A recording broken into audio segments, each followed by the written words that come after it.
주님의 은혜가 함께 하시기를 축복합니다. 오늘 첫 계명을 잘 지키면 이런 제목으로 말씀 나누도록 하겠습니다. 사실 오늘 설교를 진리에 동의하는 삶, 지난번에 삶을 살아야 될 이유에 대해 살폈으니까 오늘 진리에 동의한 삶을 해야 옳습니다. 순서상. 그래서 제가 그걸 어제 준비하고요.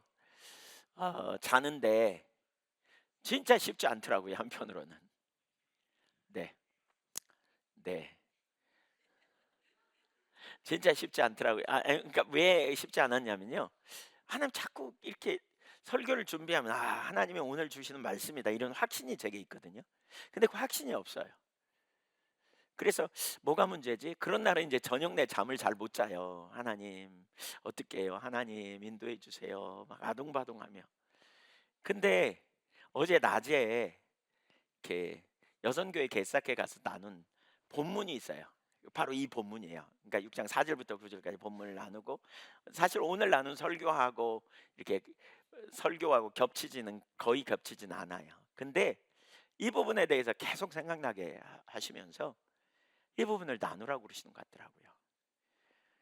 근데 준비 안 된 상태로 설교에 서는 게 어떤 상태인지 여러분 아시죠? 어떤 마음인지 잘 모르시죠?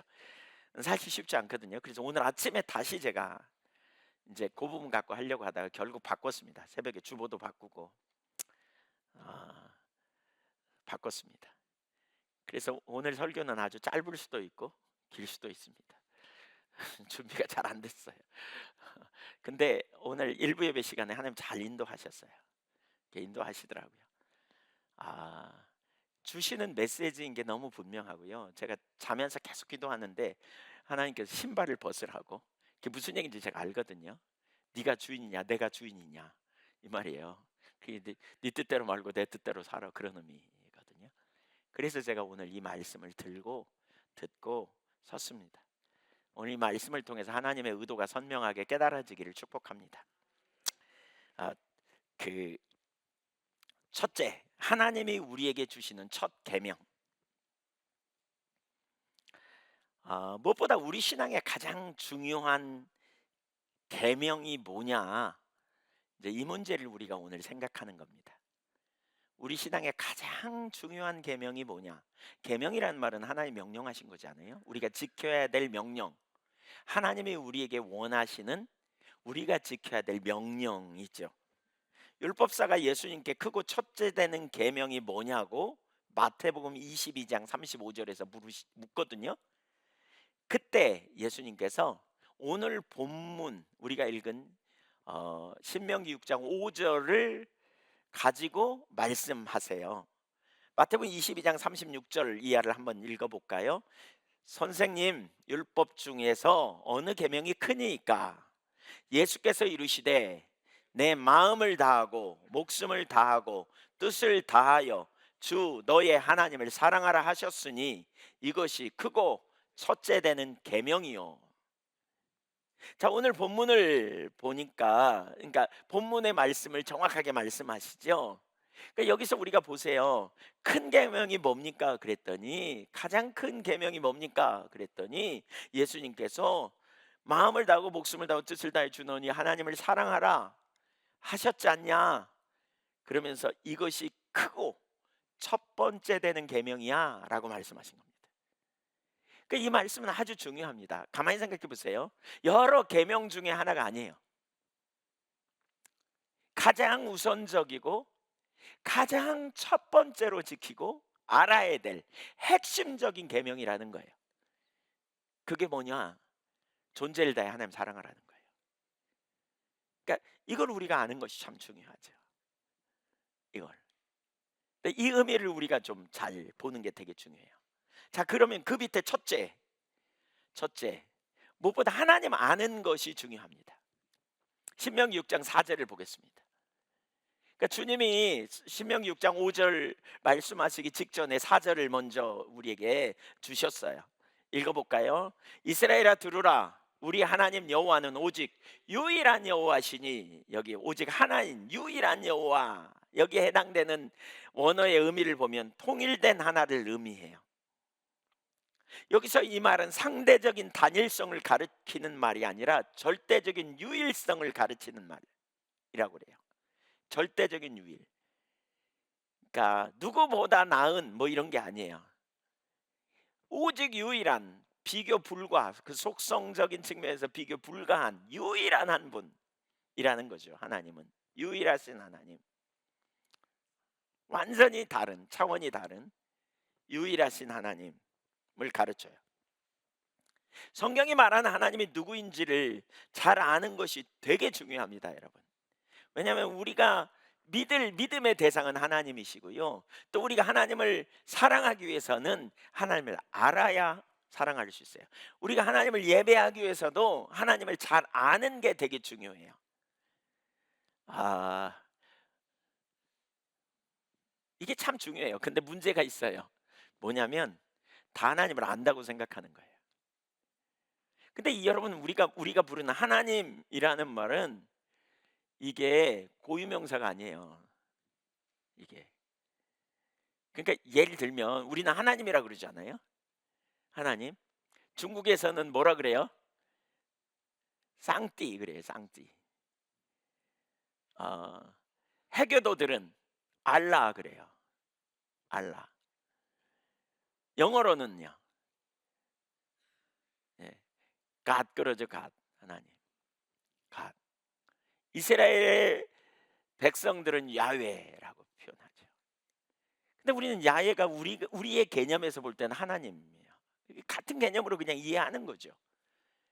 근데 문제가 있어요. 그러니까 일반적인 최고의 뭔가 신의 개념을 얘기할 때 뭐라 그러냐? 하나님이라 그래요. 우리나라 사람들은 다 그렇게 말해요. 절에 다니는 사람도 하나님 믿는다 그러고요. 우상 숭배하고 뭐 혹은 샤머니즘 뭐 점쟁이들도 하나님 믿는다고 말해요. 우리가 하나님 안 믿고 살 수 있나? 뭐 이런 생각을 해요. 최고의 신. 그래서 우리가 하나님이 누구냐고 말할 때 나름대로 다 신관을 가지고 있어요. 내가 믿는 하나님은 누구다, 뭐 이런 의식을 다 가지고 있어요. 하나님. 그래서 아이러니한 것은 교회에 처음 나오는 사람도 하나님이 누구냐고, 하나님께 기도하고 하나님을 부르고 하나님을 찾으면서도 하나님이 누구냐고 물어본 사람이 아무도 없다는 거예요. 왜냐하면 본인들은 다 하나님 안다고 생각하기 때문에. 근데 여러분, 정확하게 아는 게 중요하다니까요. 하나님이 누군지 정확하게 아는 게 중요하다니까요. 우리가 믿는 하나님이 어떤 분인지 아는 게 중요하다니까요. 예. 어떤, 제가 지금 하나님에 대해서 잠깐 얘기해 볼게요. 성경의 하나님과 샤머니즘에서 말하는 하나님과 이신론적인 세계관에서 하나님, 조금 잠깐 설명해 볼게요. 지난 2주 전 화요 모임에 이 부분을 오전 시간에 좀 나눴어요. 잠깐 언급했어요. 근데 이제 우리 앞으로 예배 시간에 이 부분을 좀 더 비교해서 우리 주일 낮 예배 시간에 좀 세계관을 좀 앞으로 살펴보려고 합니다. 근데 보세요. 그러니까 서구 사상의 변화되어져 가는 그 경향을 보면 중세 기독교는 성경에 기초한 그러한 사상을 가지고 있거든요. 그러니까 유신론적 세계관이다 이런 표현을 해요. 그러니까 하나님을 믿는 신앙 안에서의 삶을 진리로 받아들였어요. 근데 그 과정이 서구적 세계관, 자연주의 세계관이라고 요즘 말하죠. 그러니까 하나님을 빼버렸어요. 거기는 하나님 없어요. 예, 그런 이후에 이제 급격하게 사조가 변화되어지면서 인본주의적이고 또 어떤 그 물질주의적인 사고 체계로 이렇게 전환되어져 가는. 니체는 하나님이 없다, 하나님 죽었다, 그러니까 네 맘대로 살라, 뭐 예를 들면 신은 죽었다, 뭐 이런 의식을 가지고 살도록 가면, 그러니까 오늘날 사람들의 생각 속에는 하나님이 없어요. 이게 이제 자연주의적인 세계관의 영향으로 급속도로 세속화된 건데, 유신론적 세계관에서 가지고 있는 신관과 이신론적 세계관, 유신론적 세계관에서 자연주의 세계관으로 넘어가는 과정에 이신론이라는 게 있어요. 말이 어렵죠, 그렇죠? 네, 그런 게 있다 이렇게 생각해 보세요. 유신론적 세계관이란 말은 성경적 세계관이에요. 성경을 믿는 사람들, 성경이 곧 진리라고 믿는 사람들이 믿었던 세계에 대한 이해와 하나님에 대한 이해와 이 성경이 진리라고 믿지 않으면서 점점 넘어가는 과정에 무슨 일이 있었는가를 말하는 거예요. 성경은 이렇게 말하죠. 우리가 믿는 하나님은 누구예요? 창조주세요. 그렇죠? 그리고 그 창조주 하나님은 오늘날 역사를 주관하세요. 개입하시고요. 맞죠? 그래서 아 현대 사상, 그러니까 기독교 세계관과 현대 사상이라는 책을 보면 제임스 사이어가 이런 표현을 하거든요. 아 기독교 세계관, 성경적 세계관에서는 좀 말이 어렵는데 제가 이렇게 인용하고 풀어 설명할게요. 아 인과율에 기초하여 개방성을 가지고 있다 이렇게 표현해요. 인과율이라는 말은 뭐냐? 일정한 규칙이 있다는 말이고요. 그 규칙을 가지고 하나님이 세상을 창조하셨다는 거예요. 그러면서 뭐냐? 개방성이 있다는 말은 언제라도 개입하신다 그 말이에요. 개입하신다. 그러니까 여러분, 하나님은 오늘도 우리의 삶을 개입하시고 우리를 먹이시고 입히시고 돌보시고 필요를 채우시고 믿으십니까? 이게 성경적 하나님이에요. 우리의 기도를 응답하시고 또 우리를 가르치시고 우리를 인도하시고 우리를 돌보아 주시고 이러한 하나님이세요. 이 하나님. 그래서 우리가 말씀하시는 하나님이시죠. 개입하시는. 그런데 이신론적 세계관에서 생각하는 하나님은 뭐냐? 이신론이라는 말은 아 이제 그 성경을 잘 안 믿는 사람들의 생각이 들어오기 시작하면서 어 하나님을 어떻게 생각하냐면 시계 제조업자처럼 생각했어요. 시계를 만드는 사람이 제조해 가지고 시계를 팔잖아요. 그러면 시계에 사사건건 개입해요, 안 해요? 못하지. 예, 안 해, 안 해. 못해. 팔아먹었으니까 이제 그냥 둬, 그냥. 그런 거죠. 그런 것처럼 하나님이 우주를 창조하셨다고 믿어요. 그런데 이 우주를 창조하신 하나님이 역사 속에서 계속 개입하시는 하나님이라고 받아들이지 않는 거예요. 그러니까 하나님이 우주를 창조했어. 그래, 창조했어. 근데 하나님은 오늘도 우리의 역사에 뚫고 들어와서 우리를 간섭하시고 우리를 돌보시고 역사를 주관하시고 하나님은 처음부터 끝까지 우리와 동행하시고 인도하시는 하나님이야. 그럼 뭐 안 그래 이렇게 말하는 거죠. 안 믿어요. 받아들이지 않는 거죠. 받아들이지 않아요. 그래서 이런 표현을 해요. 현대사상이라는 책에 보면 뭐라고 말하냐면 인과율의 체계 속에서 창조되었지만 폐쇄적이다 그래요. 폐쇄적이다. 개입이 안 돼.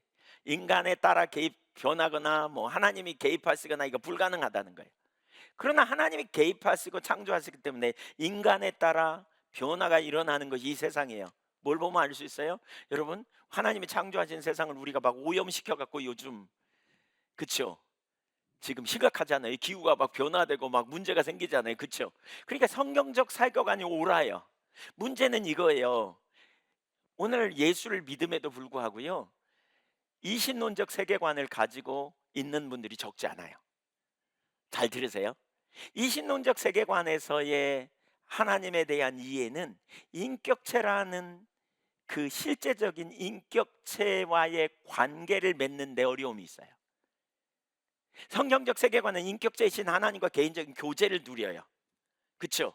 하나님 개입하시고 우리에게 말씀하시고 우리는 그 인도를 따라가고 그 동행하고 이런 일이 있어요. 맞죠? 근데 하나님이 인격체라는 사실을 믿습니까? 그러면 아멘 그래요. 근데 이 지적인 노름에서 끝나.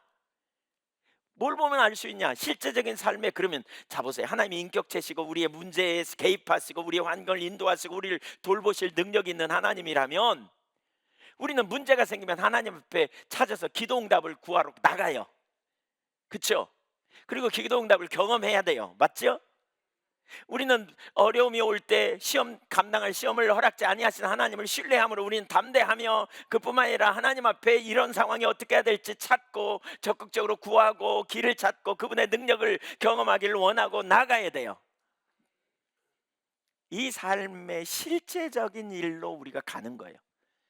근데 머리로는 알아. 하나님이 여러분의 필요를 채우실 거 믿습니까? 아멘 그래. 전능하심을 믿습니까? 아멘 그래요. 근데 문제가 생겨도 하나님 안 찾아. 이건 뭐냐? 여러분, 진리는 내가 성경을 진리로 믿는다면 이 성경을 따라 우리는 삶을 조정하고 변화시키고 우리가 살아가야 될 삶의 기준이고 내가 택해야 될 기준이에요. 성경이 진리라면 그게 진리지. 근데 지식으로만 알고 끝나면 그건 진리가 아닌 거죠. 그러니까 우리가 성경적 세계관을 갖고 내가 하나님이 진짜 그런 하나님이라면 문제 속에서 하나님을 찾고 또 필요를 채우실 하나님을 신뢰하고 또 하나님을 의지하고, 그러니까 뭘 안 해요? 그러니까 이걸 알면 인본주의적인 선택 안 하겠죠. 하나님이 안 움직일 것 같으니까 내가 하는 거예요. 그냥 입술로는 하나님 믿는다고 그러지만 머릿속에는 하나님을 안 믿으니까 그냥 내가 해결하는 게 빨라. 내가 내 문제 해결하는 게 빨라. 뇌물이라도 줘가지고 이 문제를 잘 처리하는 게 빨라. 그냥 하나님을 신뢰하거나 기대하는 실제적인 삶은 절대로 안 살아. 전도하는 것도 성령의 인도를 따라. 보세요, 초대교회 성령의 인도를 따라갔잖아요.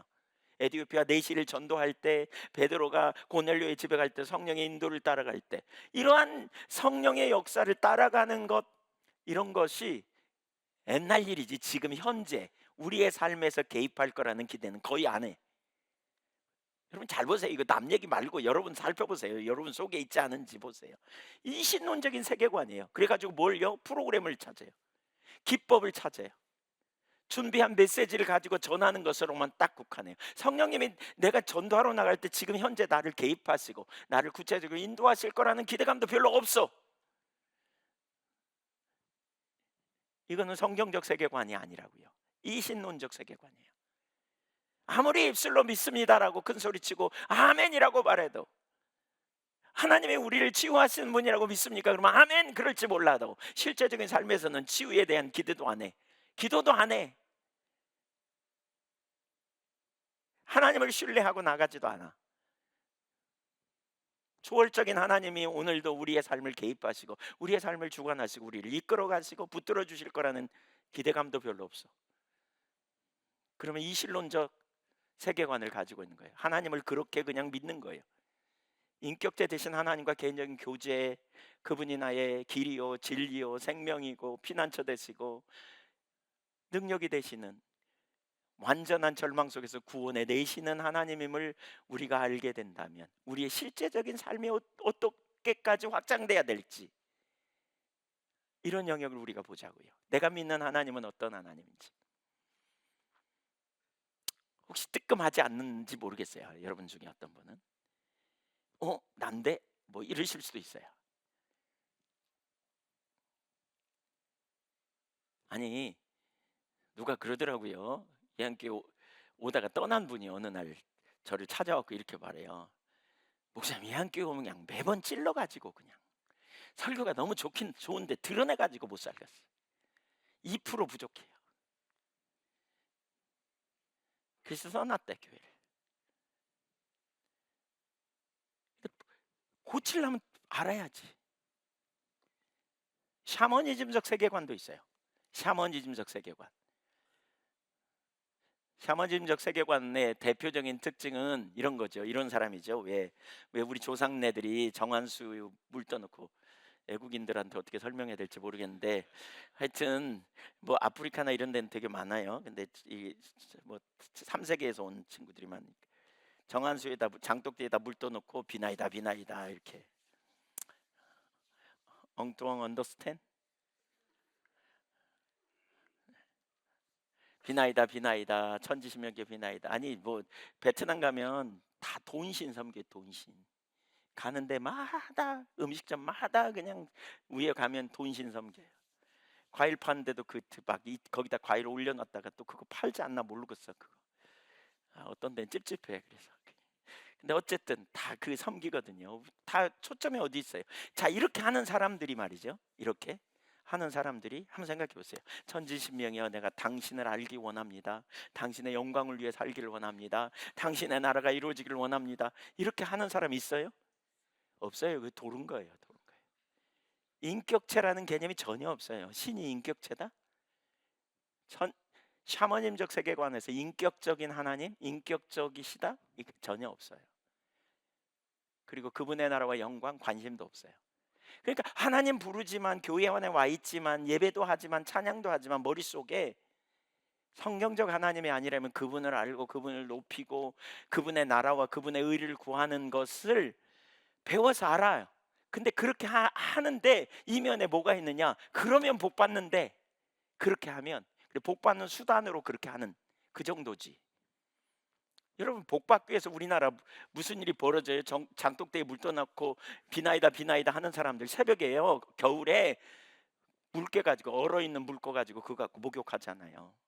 제가 전에 섬기던 지역에 거기 점쟁이가 전도돼 가지고요. 새벽 4 시마다 일어나서 찬물 얼어있는 꽁꽁 얼어있는 물 깨 가지고 목욕했대요. 머리 단장하고 세수하고 몸 닦아내고 그리고 공들였대요.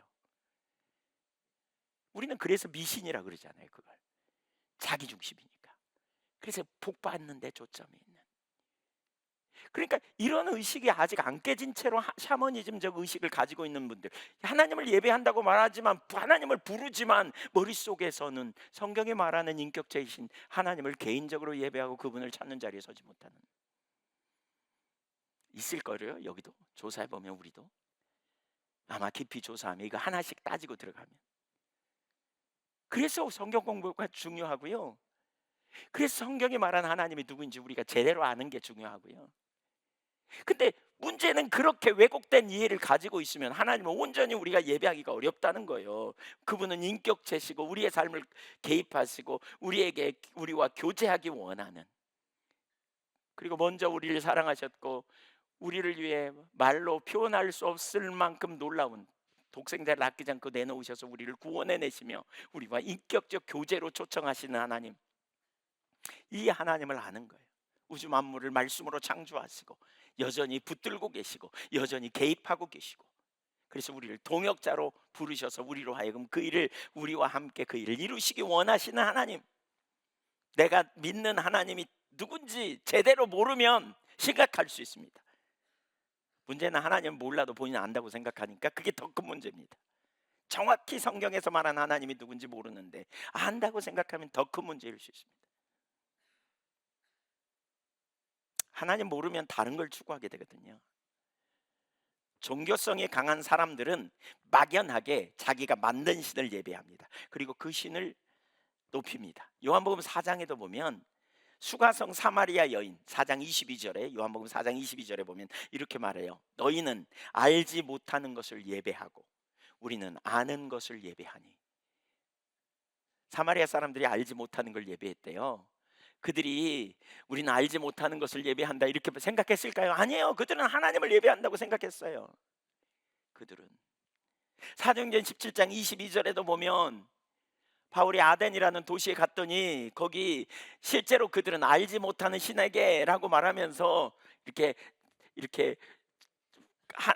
나름대로 신을 찾아간 거죠. 그러자 바울이 이렇게 말합니다. 22절 하반절에 보면 너희가 알지 못하고 유예하는 그것을 내가 너희에게 알게 하리라.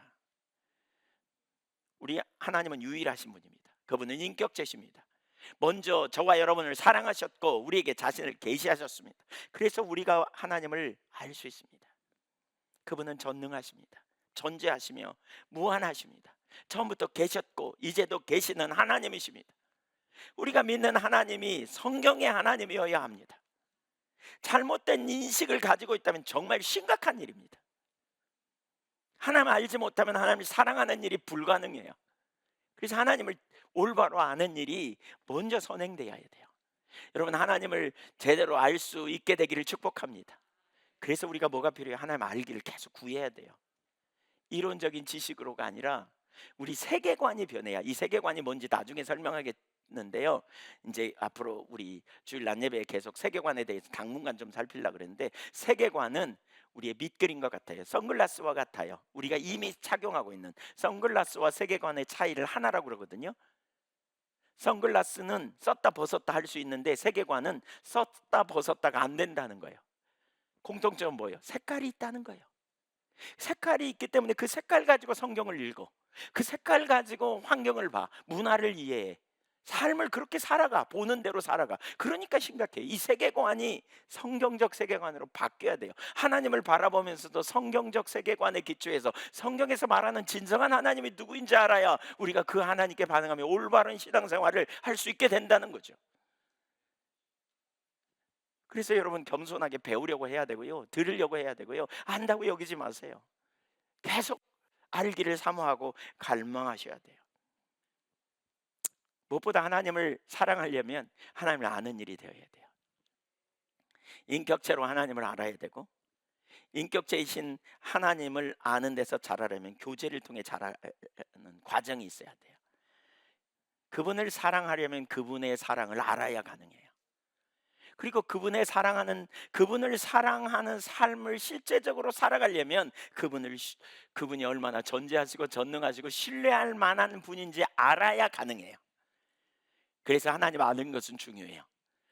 따라서 보세요. 하나님 아는 것은 매우 중요하다. 첫 계명을 지키기 위해서요. 매우 중요해요. 하나님 아는 만큼 우리 삶에 능력이 있어요. 매우 중요해요. 첫 번째, 두 번째입니다. 하나님이 우리에게 구하시는 마음. 신명기 6장 4절부터 9절을 가만히 여러분 보면 이 말씀을 하시는 분이 누구예요? 하나님이세요. 자, 여러분 보세요. 누구에게 주시는 말씀이에요? 그러면 여러분에게 주시는 말씀이죠. 그러면 그 마음을 가지고 한번 이 말씀을 들어보세요. 제가 읽어볼게요. 내 사랑하는 아들아, 내 사랑하는 딸아, 나는 유일한 하나님이야. 나는 너희가 나를 존재를 다해 사랑하기 원해. 이 말씀을 네가 마음판에 새기고 이 말씀을 네 마음에 두어가지고 집에 있든지 앉아있을 때든지 누워있을 때든지 길에 행할 때든지 기회가 되는 대로 내 자녀에게 부지런히 가르치고 이것을 내 손목에 메어서 기호로 삼고 네 이마에 메어 기호로 삼으며 네 집 문설주와 바깥문에 기록했으면 좋겠어. 잘 안 와닿으세요? 전 최근에 이 말씀이 생각이 나서 제가 이 말씀을 펴서 읽었는데요.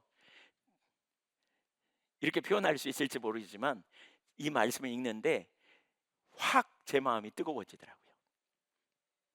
왜냐하면 주님이 저를 향해서 강력하게 구애하고 있는 거예요.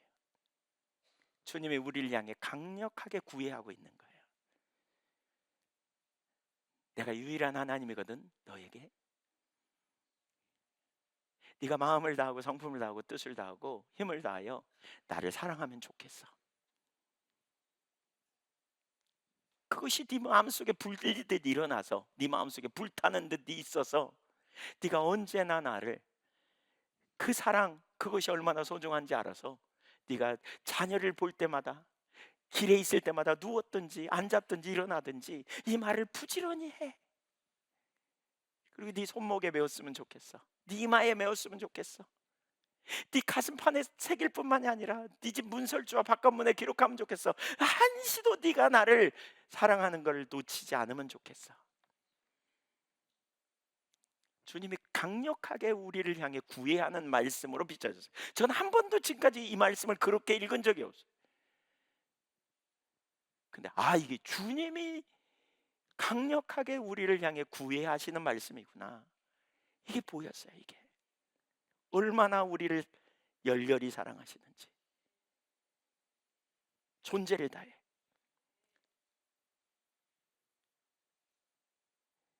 마음이 확 뜨거운 마음이 제 속에 부어지는 것 같더라고요. 왈칵 주님의 마음이. 여기 마음에 해당하는 히브리어 원어 레밥은 지정의를 포함하는 인간 정신 본질을 가르친다라고 말하고요. 성품에 해당하는 네페시라는 단어는 영혼, 생명을 번역할 수 있는데 육체와 정신 전체를 포괄한 전인격을 의미해요. 또 힘에 해당하는 메오드라는 단어는 모든 능력을 포함한다는 거죠. 그러니까 한마디로 말하면 뭐예요? 온 마음과 열정을 다해 하나님을 사랑하는 자리에 있으라는 거예요. 제가 마태복음 22장 37절 이하에 나오는 그 예수님의 헬라어에 어떤 단어를 썼는가를 찾아봤어요. 거기 주석에 보니까 마음이라는 단어, 카르디아라는 말은 이런 의미예요. 외식이 아닌 진정한 의지를 강조한 거라는 거예요. 외식적으로 사랑해요 이게 아니에요. 목숨, 육체적 생명을 뜻하며 적당히 하는 것이 아니라 생명 걸고 하는 고백이 되라는 거예요. 생명 걸고 해야 되는 일.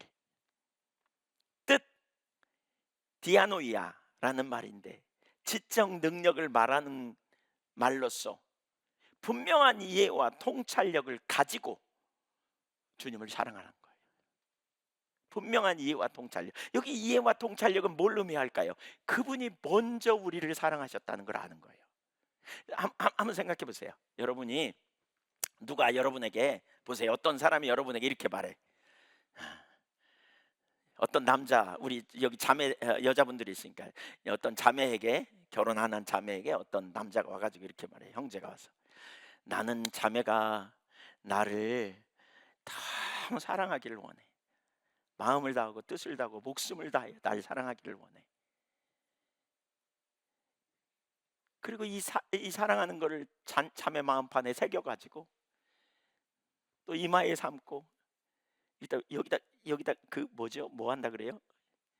예, 문신하고 이마에도 문신하고 그리고 집 문설주와 바깥문에 기록해.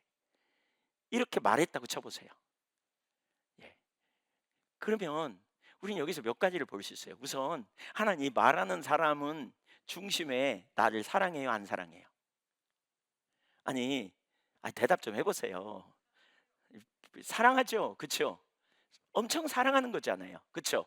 근데 여러분이 이런 말을 들으면 여러분이 주님을 그러니까 그 사람을 안 사랑하면 그 말을 들을 때 끔찍할 거요.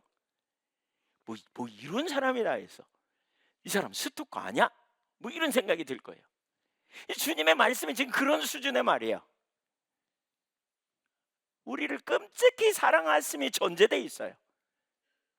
먼저 우리를 사랑하셔서 육신을 입고 오셨어요. 세상에 우리의 죄 문제를 해결하기, 우리가 받아야 될 모든 고난과 저주를 우리가 감당하지 못할 만한 그러한 모든 시험을 예수님은 이 땅에서 친히 체험해 보셨어요. 그래서 고난을 통해 완전케 되셨어요. 십자가에 달려 죽으실 뿐만 아니라 영원한 생명을 내어주신 우리 주님이세요. 그뿐만이 아니잖아요. 다시 부활하셔서 우리에게 하늘 아버지와 아버지께 담대히 나갈 길을 열어놓으셨어요. 여러분, 저는 이게 이거라고 생각해요. 거름 무덩이 같은 자리에 있던 우리를 신분을 완전히 변화시킨 거예요. 신분이 급상승됐어요. 사탄의 권세에서 하나님의 나라로 옮겨졌어요. 어둠 가운데 있던 우리를 빛으로 바꿔버렸어요. 그래서 우리는 하늘 아버지를 향해 언제든지 문을 열고 보좌 앞에 나아가 하나님을 향하여 우리는 고백할 수 있도록 하나님께서 인도하시는 그 자리에 우리가 담대히 나가게 된 거죠. 하늘이 열려있는, 그래서 그분과 교제를 누리고 그분의 유업을, 하나님의 유업에 우리가 참여하는 자녀로서 그 누리는 특권을 하나님이 우리에게 열어주신 거죠. 이게 뭐예요? 사랑이에요. 그러한 사랑을 베푸신 주님께서 이제 우리에게 이렇게 말하는 거예요. 나는 네가 네 존재를 다해 나를 사랑하기를 원해. 네 마음으로 나를 사랑하고 네 목숨을 다하여 사랑하고 네 힘을 다하여 사랑하고 진심으로 네가 나를 사랑하고 나누어지지 않는 한 마음으로 네가 나를 사랑하기를 원해. 네 마음이 나누어지는 걸 내가 볼 수 없어. 여러분, 이런 표현이 성경에 계속 나오는 게 뭐예요? 질투라는 표현이 있잖아요. 나 여호와 너희 하나님은, 거기 5장에도 보면 그런 표현이 있어요. 나 여호와 너희 하나님은 질투라 이름한 질투의 하나님이다. 5장 보세요. 5장 6절 7절 보면 나 외에는 다른 신을 내게 두지 말지어다. 6절에 나는 너를 애굽 땅 종되었던 집에서 인도하는 내 하나님 여호와라. 5장 6절에 보면 그렇게 표현합니다. 구원자야, 내가 너의 구원자야. 그러니까 너는 나 외에 다른 신 두지 마라. 너는 자기를 위하여 새긴 우상을 만들지 말고 8절에 위로 하늘에 있는 것은 아래 땅에 있는 것이나 땅 밑에 있는 물속에 어떤 형상도 만들지 말며 그것들에게 절하지 말며 그것들을 섬기지 말라. 나 내 하나님 여호와는 질투하는 하나님인즉. 하나님이 누구라고요? 질투하신다는 거예요. 질투하신다는 거예요. 당신에게 속한 것들을 지키고 보호하시기 원하는 열심. 여러분, 하나님의 질투가 바로 여기서부터 나왔어요. 우리를 향한 열정이에요. 열정, 엄청난 열정, 어마어마한 열정을 가지고. 가만히 한번 정리해서 해보시자고요. 가만히 여러분 한번 생각해 보세요. 주님이 여러분에게 하시는 음성을 여기 들어보세요. 난 유일한 하나님이야. 난 네가 네 목숨을 다하고 생명을 다하고 뜻을 다하고 힘을 다하여 나만 사랑하기 원해.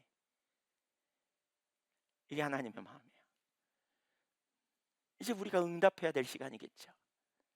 그분의 마음이 느껴지세요? 그분의 열정이 느껴지세요? 그분의 열망이 느껴지시냐고요?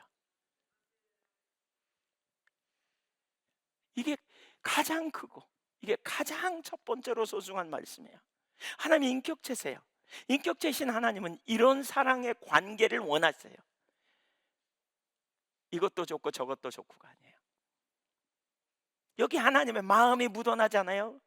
우리를 향한 사랑, 열망. 먼저 나를 사랑하신 주님이 우리에게 그걸 원하시는 거죠. 원하세요. 이 사랑의 관계 가운데 들어가기를 소망합니다. 여러분 마음을 들여다보세요. 그런 사랑이 있는지. 그런 사랑으로 주님을 사랑하기를 원하는 열망이 있는지. 가장 사랑스럽고 가장 소중하며 가장 놀라운 것은, 그런 찬양이 있죠. 가장 사랑스럽고 가장 소중하며 가장 놀라운. 하나님 우리에게 원하시는 관계가 어떤 관계인지, 뭘 원하시는지, 우리와 친밀한 개인적인 교제를 원하시는 거죠. 하나님은 여러분을 원하세요. 하나님 여러분에게 어떤 헌신이나 하나님 여러분에게 예배당에 와 앉아 있는 거나 하나님 여러분이 드리는 헌금이나 이게 아니에요. 하나님은 여러분을 원하세요. 여러분의 마음을 원하시고요, 여러분의 존재를 원하세요. 우리를 원하세요. 저를 원하시고 우리의 마음이 그분께 있기를, 우리의 마음으로 그분을 사랑하기를, 우리의 마음으로 그분의 임재 안에 있기를 갈망하고, 그래서 하나님 사랑하는 사람은 하나님 앞에 발견되기 원하고 하나님이 기뻐하시는 길에 서기를 원하고 하나님의 영광을 위해 서기를 원하는 열망이 우리 가운데 있는 거죠. 두 번째, 첫 번째 계명을 지키면 어떤 일이 일어나는가? 첫 번째 계명, 지금 우리 첫 번째 계명은 주님이 먼저 사랑하시고 나로 사랑하라고 말하잖아요. 이 관계가 되면 어떤 일이 벌어지는가? 첫째, 세 가지를 살필 건데, 첫째, 나머지 계명들을 지키는 것에 아무런 문제가 되지 않습니다. 하나님이 계명을 많이 주셨습니다. 근데 가장 크고 첫 번째 되는 계명은 우리로 존재를 다해 하나님 사랑하라는 것이었습니다. 근데 이게 되면요, 다른 모든 계명들은 별 문제 되지 않습니다. 정말 중요한 영역입니다. 6장 1절을 보겠습니다. 이는 곧 너희의 하나님 여호와께서 너희에게 가르치라고 명하신 명령과 규례와 법도라. 2절 보세요. 2절, 너와 곧 너와 내 아들들과 내 손자들이 평생에 내 하나님 여호와를 경외하며 내가 너희에게 명한 그 모든 규례와 명령을 지키게 하기 위한 것. 지금 이 이제 4절 이하에 주시는 이 말씀이 뭐라고요? 너와 내 아들과 내 손자들이 평생에 내 하나님 여호와를 경외하며, 하나님 두려워하는 거죠. 내가 너에게 명한 이 모든 규례와 명령을 지키게 하기 위한 핵심 키라는 거예요. 키, 열쇠, 핵심 열쇠, 그런 의미예요. 그런 의미. 6절을 보세요. 6절, 오늘 내가 내게 명하는 이 말씀을 너는 마음에 새기고, 그랬어요. 자신의 모든 의지를 항상 이 하나님의 말씀에 전념시키라는 거죠. 이 말씀, 하나님 사랑하라는 것, 첫 계명. 그리할 때 곁길로 흐르지 않는 것은 너무나 당연할 거예요. 그렇죠? 우리 마음에 이런 하나님의 마음, 하나님의 열망을 알고 하나님을 사랑하는 자리에 서는 것이 핵심이라는 거예요. 자, 예를 들어 볼게요. 여러분 누군가를 사랑하는 사람을 떠올려 보세요. 여러분 사랑하는 사람을 한번 떠올려 보세요. 지금 마음에 여러분이 사랑하는 사람, 여러분이 사랑하는 그 사람을 사랑하는 사람을 실망시키려고 해요, 안 해요? 안 해요. 사랑하는 사람을 실망시키는 일을 아주 싫어할 거요. 또 사랑하는 사람을 기쁘시게 하기 원할 거요.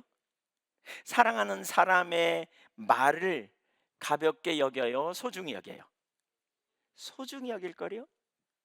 사랑하는 사람과 함께 있기를 원할 거예요. 맞죠? 사랑하는 사람이 나를 찾고 나를 알아주는 것을 기뻐할 거려? 맞죠? 사랑하는 사람의 음성을 듣는 것이 부담이에요, 기쁨이에요? 기쁨이에요. 자, 이걸 하나님께 대입해 보십시오. 하나님은 우리가 이 관계를 갖기를 원하시는 거예요. 이처럼 하나님은 우리를 그렇게 사랑하고 우리를 그렇게 기뻐하시면서 우리에게 사랑을 원하세요. 우리가 하나님을 사랑하면, 우리가 하나님을 사랑하는 이 첫 번째 계명이 잘 되면, 우리가 하나님을 실망시키기 싫어서, 하나님이 실망하실까 봐 죄 짓는 것을 깨닫게 되는 순간 즉각 돌이키고 즉각 새롭게 된 자리로 우리가 전환하게 될 거예요. 말씀하시면 하나님의 말씀을 존중히 여기서 어떻게든지 그 말씀대로 살려고 애쓸 것이고요. 그리고 주님과 만남의 자리를 사모하고 주님 안에서 발견되기 원하고 주님이 기뻐하시는 뜻이 있을 때 기꺼이 내 삶을 드려 그 일에 내 삶을 조정하고 순종하고 주님의 이름을 위하여 수치스러운 일 하지 않고 주님께 죄가 되는 일 하지 않고 누가 되는 일 하지 않으려고 애쓰고 혹시 잘 모르고 제 갈 길로 갔다가 주님의 뜻이 아니면 그 자리에서 멈추고 즉각 돌이켜 회개하고 전환하는 자리로 가게 될 거요. 주님을 사랑하면. 그래서 마틴 루터는 이번에 제가 일과 영성이라는 책 저기 설교 준비하면서 읽는 가운데 거기에 나온 이야기인데요. 마틴 루터는 이렇게 말했더라고요. 첫 번째 계명만 잘 지키면 나머지 계명들을 어길 일이 없다. 한번 따라서 보세요. 첫 번째 계명만 잘 지키면 나머지 계명들을 어길 일이 없다. 첫 계명이 뭐예요? 하나님 사랑하는 거예요. 하나님과 사랑의 관계에 있으면 나머지 계명들 어길 일이 없다는 거예요. 왜 어겨요? 안 어겨요, 여러분. 사랑하는 사람과 친밀한 사랑의 관계 안에 있으면 헌눈 팔지 않아요. 옆으로 가지 않아요. 문제가 있으니까 그러는 거예요. 그래서 우리가 계명을 지키는데 문제가 없어요. 우리가 주님과의 관계를 어떻게 돼야 되는지, 왜 주님이 크고 첫째 된 계명으로 이 말씀을 주셨는지 우리가 기억할 필요가 있다는 거예요. 두 번째, 주님의 목적에 헌신하는 것을 특권으로 여깁니다. 첫 번째 계명을 지키면 주님의 목적을 위하여, 그러니까 주님의 목적에 헌신하는 것을 자신의 특권으로 여깁니다. 주님의 일에 동참하는 것을 특권으로 여깁니다. 사도 바울에 대한 이야기를 좀 볼까요? 에베소 3장 7절에 보면 사도 바울은 이렇게 고백합니다. 이 복음을 위하여 그의 능력이 역사하시는 대로 내게 주신 하나님의 은혜의 선물을 따라 내가 일꾼이 되었노라. 바울 사도의 그 복음 전하는 사명에는 엄청난 대가지불이 있었습니다. 큰 사명을 감당하기 위해서 엄청난 대가지불. 그게 뭐예요? 거기에 뭐가 있어요? 고난과 핍박이 있었습니다. 그래서 말할 수 없는 고난과 핍박을 경험했습니다. 그러나 그것이 이제 하나님께 주신, 바울 사도는 그것이 하나님께서 자기에게 주신 큰 은혜의 선물이라고 고백합니다. 큰 은혜의 선물. 그는 이 모든 것을 특권으로 여겼던 거죠. 40에 하나가 면매를 5번 맞고 신의 용, 강도의 용, 또 그다음에 뭐 여러 가지 뭐 광야에 말할 수 없는 고통 가운데서 그가 있었지만 그 모든 걸 특권으로 여길 수 있었어요. 왜 그럴까요? 무엇이 그로 하여금 이렇게 할 수 있었을까요? 그는 주님의 사랑에 붙들린 바 되어서 그래요. 고린도후서 5장 14절을 보면 그는 자신의 사역의 동기를 이렇게 말합니다. 그리스도의 사랑이 우리를 강권하시는도다. 그리스도의 사랑이 우리를 강권하시는도다.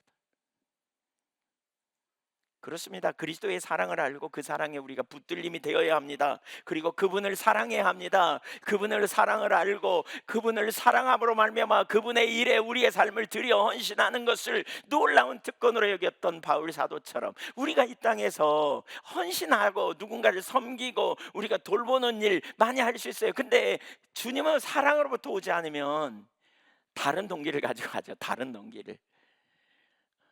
제가 보면 그런 경우가 참 많아요. 정치인은 국민을 유해해야 되는데 투표할 때만 와서 그냥 유하는 척하죠. 이유가 뭐예요? 그냥 찍어달라는 거잖아요. 찍어주면 또 그냥 모르는 척하고 막 이러잖아요. 이게 다 딜을 하잖아요. 제가 목사로서 가끔 그런 생각을 해요. 진짜 과거에는 교회 성장을 위해서 제가 성도님들을 어떻게든지 잘해 가지고 예한교회 붙여 있게 해야지 뭐 이런 생각했던 적도 있어요. 엄청 회개했지만. 근데 주님의 마음을 알면 알수록 그게 바뀌더라고요. 한 분 한 분이 진짜 믿음에서 잘 세워지고 이분이 회복되면 얼마나 놀라운 일이 있을까. 이게 주님의 마음이에요. 바울 사도가 그래서 뭐라 그랬어요? 내가 너희를 그리스도께 중매시키는 중매장이다. 근데 사람들은 누군가를 잘 섬겨갖고 자기 뒤에 줄 세우려고 하거든요. 그 갈라디아 4장 17절인가요? 거기 보면 너희가 사람에게 자기 종 삼으려고 사람들을 전도한다 이런 표현이 있죠. 그러나 바울 사도는 뭐라 그랬어요? 내가 그리스도를 위하여 중매쟁이로 나는 살 뿐이다. 어떤 동기를 가지고 섬기느냐는 거예요. 여러분, 우리가 진짜 첫사랑이 회복되면, 진짜 첫사랑을 우리가 온전히 회복된다면, 그리고 첫사랑의 그러한 그 주님과의 그 첫 계명이 회복되고 그 사랑의 관계 안에 있다면, 정말 그리고 주님의 마음이 우리 가운데 부어진다면, 우리가 이웃을 섬기되 동기를 가지고 섬기는 게 아니고 진짜 대가 없이 섬기고 무조건으로 섬기면서 내가 그 섬기는 섬김으로 말미암아 이 사람이 회복되고 세워질 수 있다면 얼마나 놀라울까. 이런 마음 가지고 섬긴다면 여러분 한 사람을 통해서 주변이 살아날 거예요. 근데 섬겨놓고는 대가를 바래. 그리고는 상대편이 안 해주면 상처받았대. 배신당했대. 처음부터 뭘 기대하고 섬겼는데요. 하나 주면 하나 받는, 이게 세상의 원리입니다. 우리는 그렇게 섬기면 안 됩니다.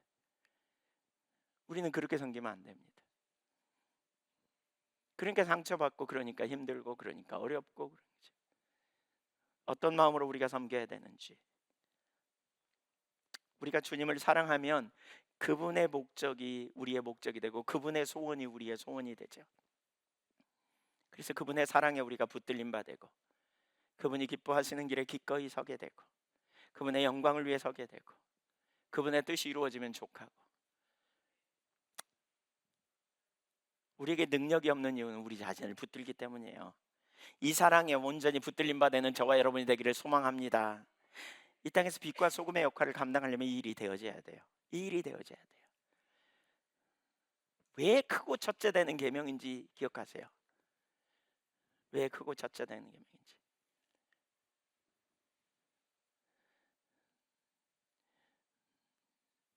제가 전하면서 더 이런 게 비춰지기도 하고 깨달아지기도 하는데, 제가 오늘 설교하는데 되게 어려웠어요.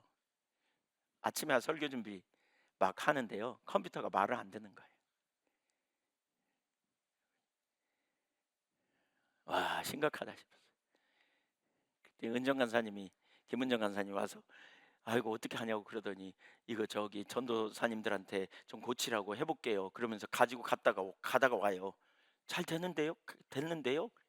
안 되는 게 분명히 보였거든요 거기에. 근데 가는 도중에 됐대. 그래갖고 가지고 왔어요. 그래서 제가 이런 생각이 들어서 엄청난 방해가 있구나. 이 메시지를 전하는 거 엄청난 해방이 있구나. 이게 지금도 많은 분들이 졸거든요, 오늘 설교를 들으면서. 근데 여러분, 졸린 분 다시 들으세요. 다 안다고 생각할 수도 있어요. 근데 알아야 의미가 없어요. 성령의 조명이 필요해요. 진짜 주님의 마음이 부어져야 돼요. 주님이 나를 향해 주시는 그 구애의 마음, 내 마음을 그 원하는 그 마음이 부어져야 돼요. 그래서 첫 계명에 우리가 정말 크고 첫째 되는 계명이 되면 다른 부분들은 별 문제가 아닐 것 같아요. 진짜 하나님 은혜를 부어달라고, 이 부분이 회복되게 해달라고 우리가 찾아야 될 것 같아요. 어쩌면 너무 뻔한 설교가 될 수 있지만 진짜 중요한, 네, 그런 것 같죠? 네, 네. 세 번째, 거기 놀라운 생명이 넘칩니다. 거기에 생명이 넘칩니다. 이 삶에. 6장 1절에다 보면 이런 표현이 있어요. 거기 몇 가지가 있죠. 6장 1절 후반부에 너희가 건너가서 차지할 땅에서 행할 것이다. 그러니까 그 땅에 들어가게 될 거라는 말이고요. 2절에 보면 후반부에 내 나를 장구하게 하기 위한 것이라.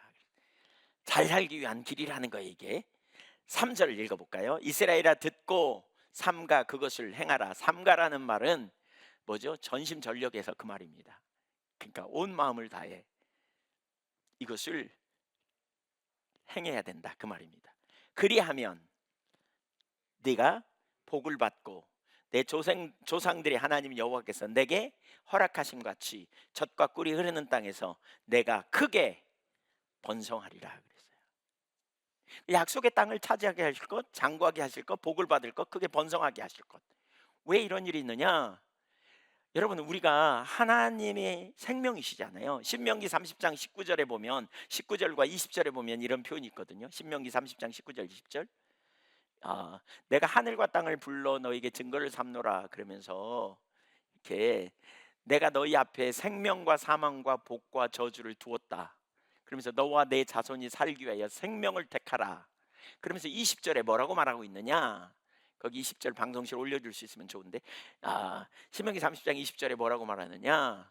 내 하나님 여호와를 사랑하고 그 모든 말씀을 청종하며 그를 의지하라. 그러면서 그 다음에 뭐라고 했냐? 그가 너의 생명이며 장수다. 이렇게 말하고 있어요. 누가 생명이며 장수라고요? 하나님이요. 하나님이요. 하나님이 우리의 생사복을 주관하시는 분이잖아요. 생명과 사망과 복과 저주를 주관하시는 분이세요. 우리 아무리 운동하고 아무리 노력해도 그 코끝에서 호흡을 거두시면, 하나님이 거두시면 끝나요. 그러니까 하나님이 생명이다. 그 말은 하나님이 함께 하실 때 진정한 복이 됨을 말하는 거예요. 에덴 동산에 하나님이 함께 하실 때 거기 놀라운 축복이 있었잖아요. 거기 생명이 넘쳤거든요. 에덴 동산에 하나님이 함께 하실 때. 그런데 선악과를 따먹을 때 결국 인간이 저주를 받고 결핍에 빠지게 됐잖아요. 그래서 무엇보다 우리가 할 일은 뭐냐? 신명기 30장 20절에 보면 하나님을 사랑하는 일. 첫 계명이에요, 이게. 가장 크고 첫 계명. 여기 있을 때 뭐예요? 그의 말씀을 청종하는 건 따라와요. 또 그를 의지하는 거. 이거 같이 가는 거예요. 같이 가는 거. 그러니까 하나님을 사랑하고 하나님을 따라가기 위해서 반드시 우리가 알아야 될 게 뭐냐? 하나님을 사랑하는 중심에 그 마음과 열정이 있어야 되고, 동시에 그분의 말씀을 들을 때 그분을 의지함으로 우리가 순종하는 자로 갈 수 있는 거죠. 그분은 의지할 만한 대상인 것을 우리에게 이미 말씀하셨고 우리가 알기 때문에 그래요. 그래서 하나님이 공급하실 거죠. 하나님이 돌보실 거라는 거예요. 여러분, 예수님이 그런 표현을 하잖아요. 내가 그의 뜻을 따라 행함으로 아버지께서 항상 나와 함께 계시도다. 그렇게 요한복음에 보면 그렇게 표현하거든요. 예수님은 항상 하나님이 함께 하셨어요. 항상 동행하셨어요. 그때 무슨 일이 벌어져요? 그분의 생명이 넘치는 거죠. 그분의 생명이 넘치는. 이런 말이 있어요. 벌은 꿀을 사랑한다고. 그런데 파리는 썩은 걸 사랑한다고. 여러분, 뭘 사랑하세요? 누구를 사랑하세요? 우린 누구를 사랑합니까? 우리 그리스도인이 누구를 사랑합니까? 무엇이 여러분의 초점에 있습니까? 무엇이 여러분의 관심사입니까? 무엇이 여러분의 기쁨입니까? 뭐가 여러분의 소망이고 뭐가 여러분을 만족시키고 무엇이 여러분을 기쁘게 하고 감격시킵니까? 오늘 본문은 우리에게 명백히 가르쳐요. 나를 사랑하신 주님이, 나를 구원하신 주님이 우리에게 말하기를 존재를 다해 하나님 사랑하라는 거예요.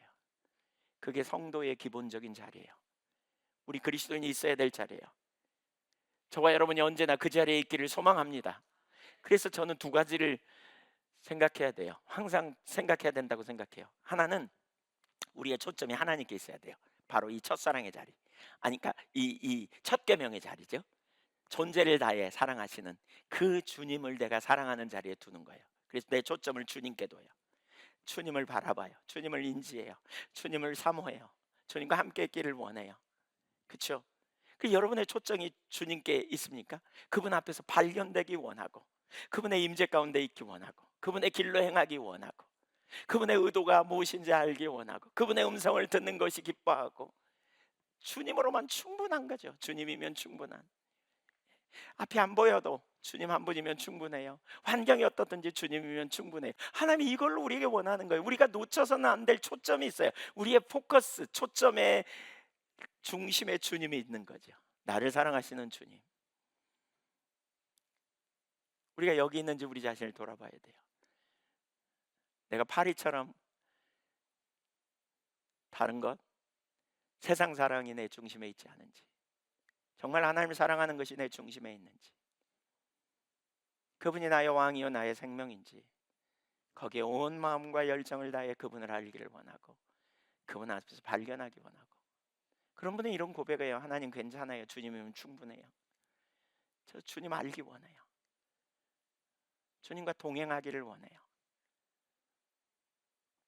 주님 앞에 내려놓을 수 있는 거죠.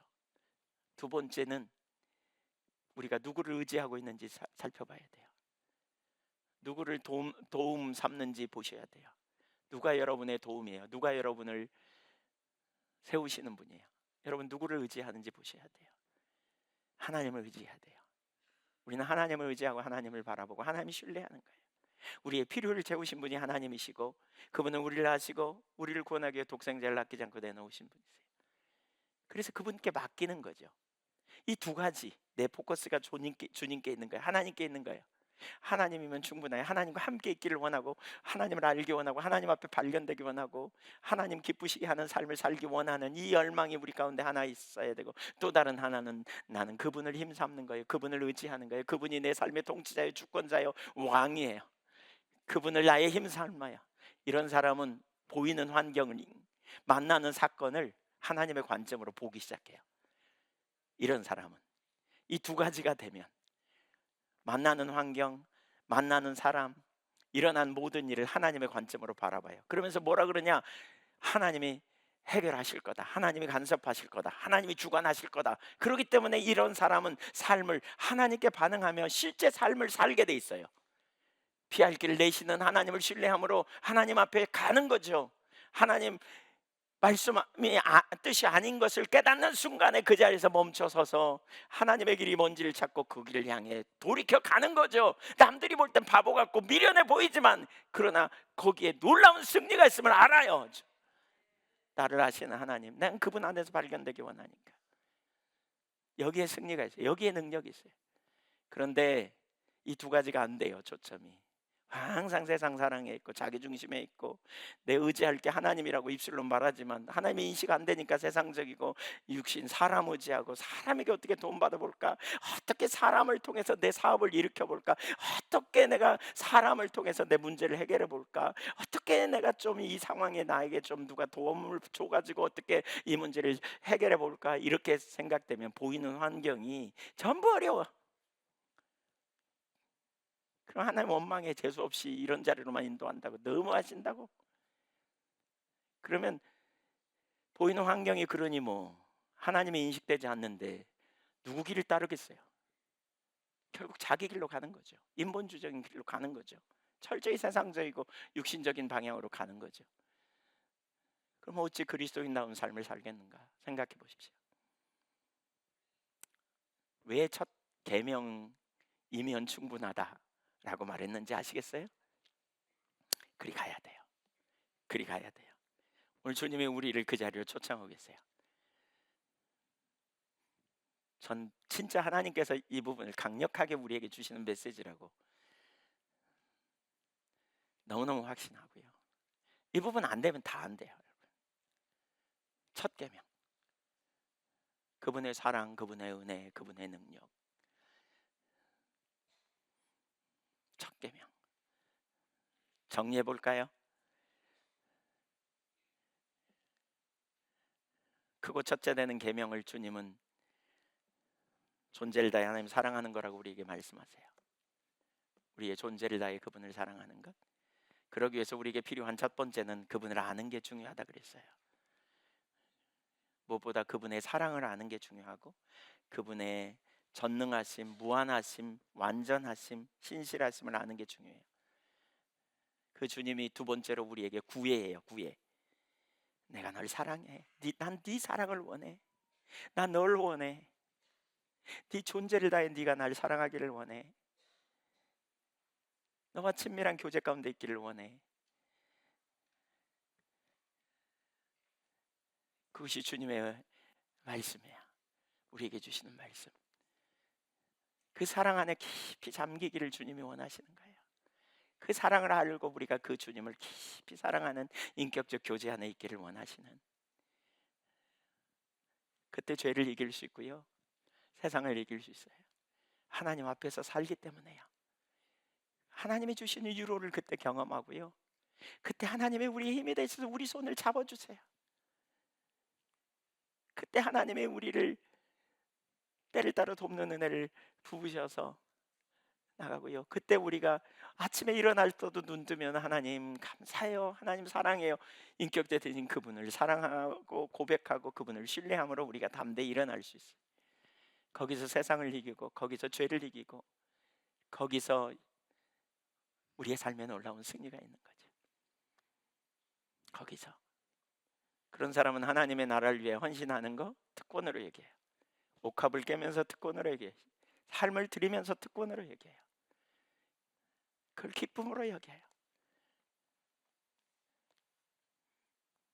그 관계, 이런 사람에게 생명이신 하나님이 함께 하시면서 번성케 하고 생명이신 하나님이 복이 되시는 이 삶이 열리는 거죠. 저와 여러분이 그 자리에 있기를 소망합니다. 오늘 다른 거 다 내려놓고 첫 계명의 자리로 스스로 초청하시는, 우리를 초청하시는 주님에게 우리 믿음으로 반응하며 좀 나가면 좋겠습니다.